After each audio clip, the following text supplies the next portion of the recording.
Hello viewers, welcome to the lecture on microbiology. Today I shall be talking on water food chain, upwelling and eutrophication. As we all know that aquatic system, that is ecosystem, is one of the most important and productive ecosystems on the earth. It provides food and ecological support for many species. According to the US Environmental Protection Agency, over 70% of the terrestrial species are dependent upon this aquatic ecosystem during some points of their life cycles. The health of this aquatic ecosystem is maintained by a balance of forces and a cycle of nutrients within each system. Water food chain, upwelling and eutrophication play a vital role to control the health of this aquatic ecosystem. Aquatic food chain indicates the feeding relationship between aquatic organisms. Here, energy gets transferred from the primary producers to top level of consumers. Phytoplanktons are the primary producers over here, whose growth is controlled by the availability of nutrients. Upwelling is an ecogeographical phenomenon through which the surface water gets enriched with the nutrients. The abundance of these nutrients is controlled in a natural way unless anthropogenic activities interfere. Agricultural runoff, sewage sludge and other human-related activities increase the flow of inorganic nutrients and organic substances within the hydrosphere.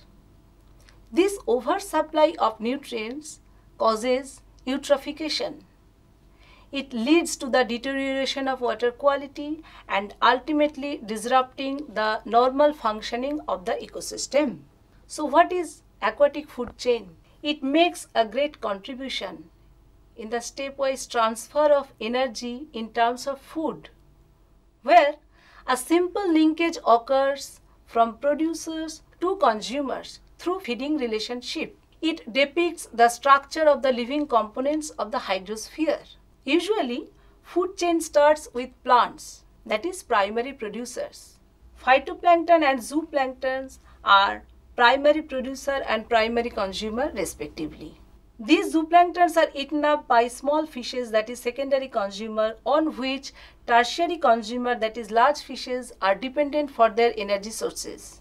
At the top, the quaternary consumer like whale is present, which again eats this tertiary consumer.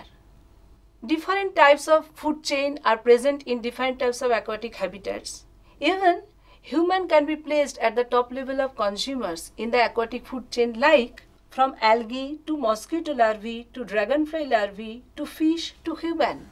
In all cases, the ultimate position is occupied by decomposers, that is bacteria. The dead bodies of plants and animals are decomposed into simple forms by bacterial action, and these simple forms get mixed with the environment. Ma'am, I have a question. What are the factors controlling aquatic food chain? Yes, these are the factors like light, oxygen, temperature, pH, water quality, food, crowding and reproductive features, which control the aquatic food chain. Now we will know how this aquatic food chain functions in the aquatic ecosystem.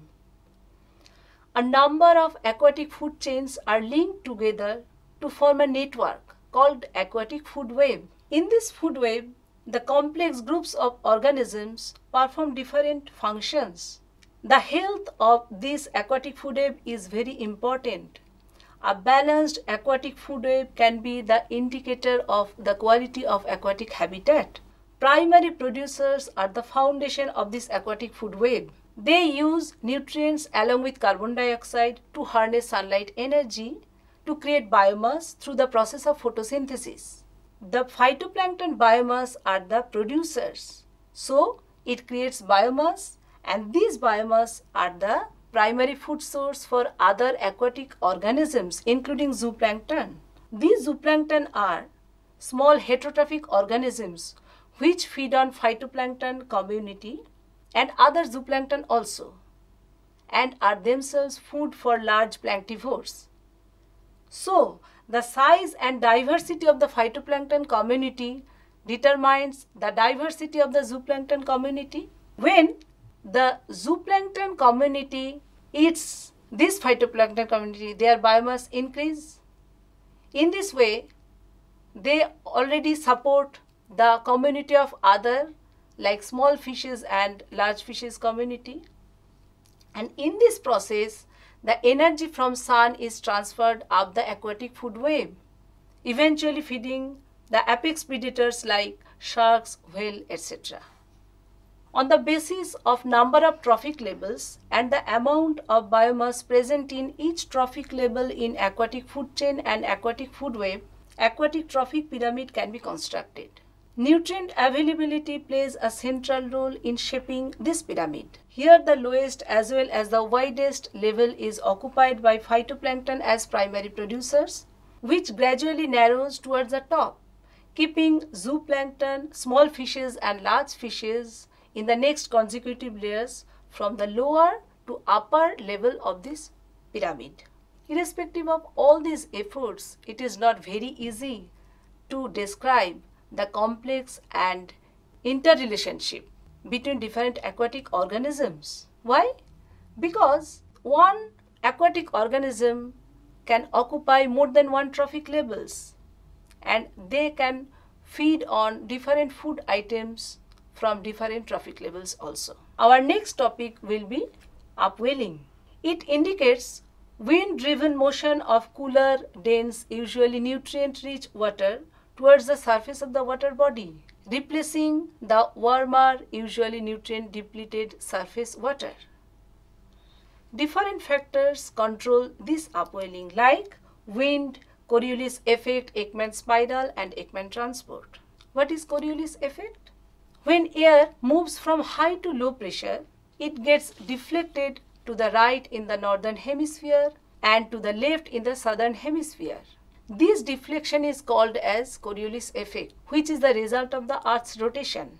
The amount of this deflection is directly related to the speed at which the air is moving and its latitude. Therefore, the slow-moving air will be deflected less than stronger winds. This deflection is more near the poles than in the equator, where Earth is wider and the Coriolis force is zero. This Coriolis force is the legendary cause of the direction of water and responsible for large-scale weather patterns. Ekman spiral is the consequence of Coriolis effect.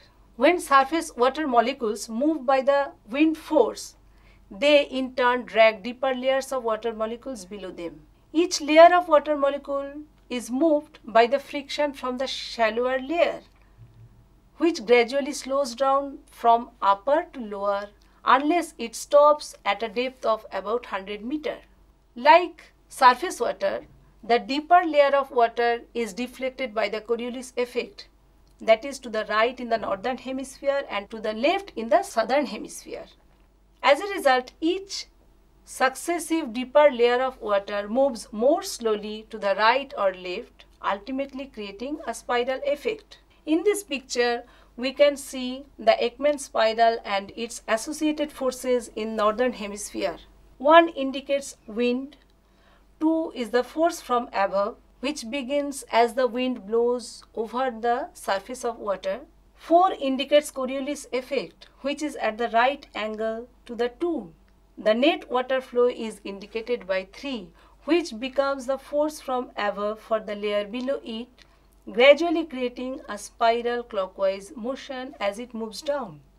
Ekman spiral creates Ekman transport.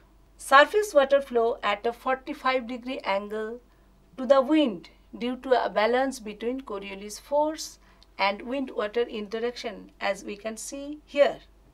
This Ekman transport is occurring away from the coast. Surface waters moving away are replaced by deeper, colder and dense water. The layer of water from the surface to the dissipation of Ekman spiral are called as Ekman layer.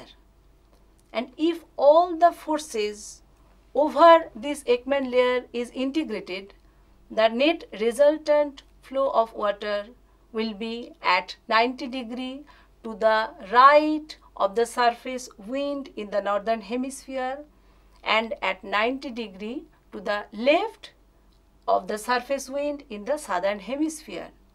And these are called as Ekman transport. I have a question, ma'am. Yes. What are the effects of upwelling? Okay, before that I must say that the rate and occurrence of upwelling vary due to the strength and distance of wind, and it creates number of consequences, and these are the effects. As we already know that upwelling provides nutrient-rich water, without which the rest of the trophic pyramid cannot get sustained and ecological balance will get collapsed. It is the important source of marine productivity, which attracts many species like fishes, birds, mammals, etc. It supports some of the most productive fisheries in the world, and it controls biodiversity, which has been a focal point for marine research. Our next topic will be eutrophication, which means healthy, adequate nutrition and development. Eu means true or well, and trophy means nutrition.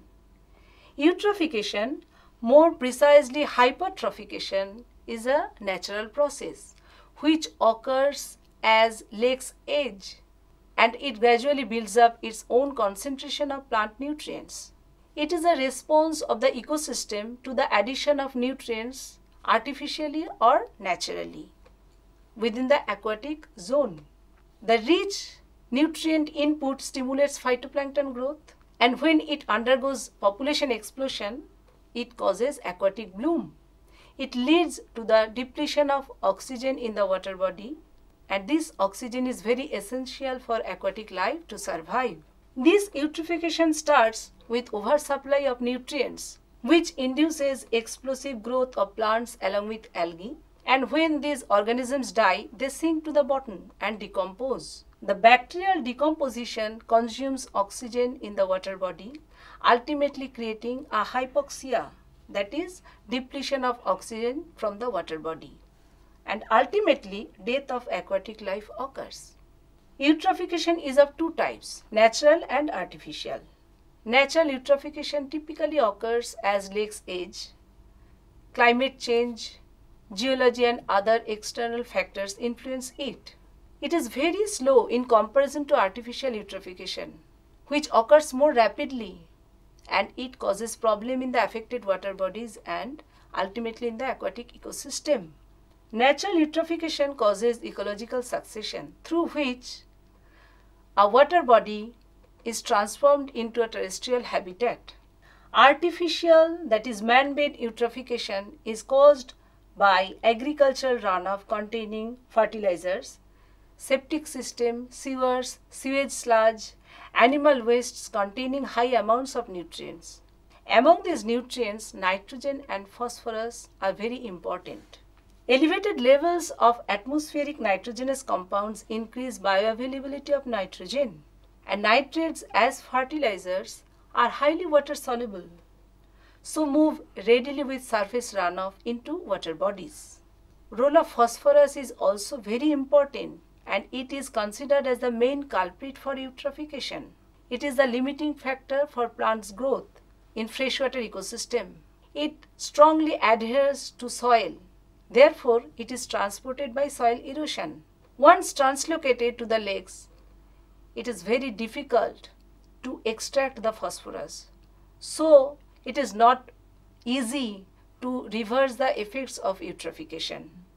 The chief sources of this excess phosphorus in aquatic ecosystem as well as ecosystem are industrial, agricultural and domestic runoff containing fertilizers and detergents. Ma'am, I have a question. Yes. What are the effects of eutrophication?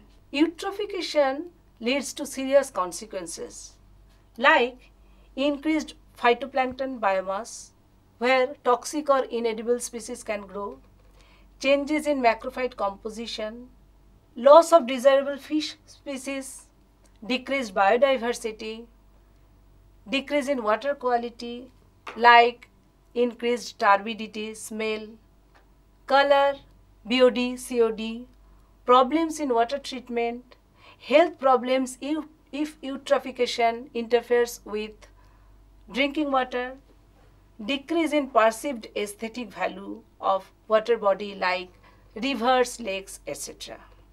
In this picture, we can see that dead fishes which are suspected to be entrapped in toxic algal bloom, which is accelerated due to eutrophication. I have a question, ma'am. Yes. How to overcome the problem of eutrophication? Some immediate actions are needed to overcome this problem of eutrophication. Decreasing soil erosion as it carries fertilizer with it. Enhancing vegetation can help in this situation. Increasing efficiency of fertilizer application can help. Restoring wetlands are the important sites of denitrification, as wetlands are important sites for denitrification where the bacteria reduce nitrate to nitrogen, which is volatilized into the atmosphere. And going for an alternative agricultural practices involving soil conservation strategies and skillful application of fertilizer. Now we can understand that water food chain upwelling and eutrophication function in a dynamic, changing aquatic environment. But daily and annual biogeochemical cycles drive changes in water chemistry and species composition, ultimately causing misbalancing in the aquatic ecosystem. Thank you.